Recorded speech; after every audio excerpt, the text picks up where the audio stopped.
Vrienden, ik sta vanavond te beven. Letterlijk te beven.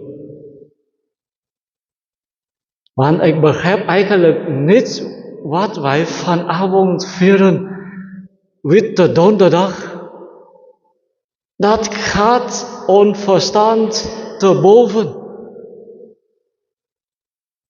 De Heer geeft ons zijn lichaam en bloed in de Eucharistie.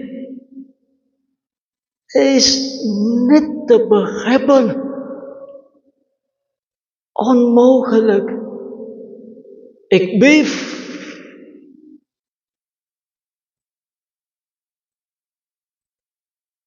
Wat kan je iemand het beste geven? Behalve je vlees en bloed. Dat doet de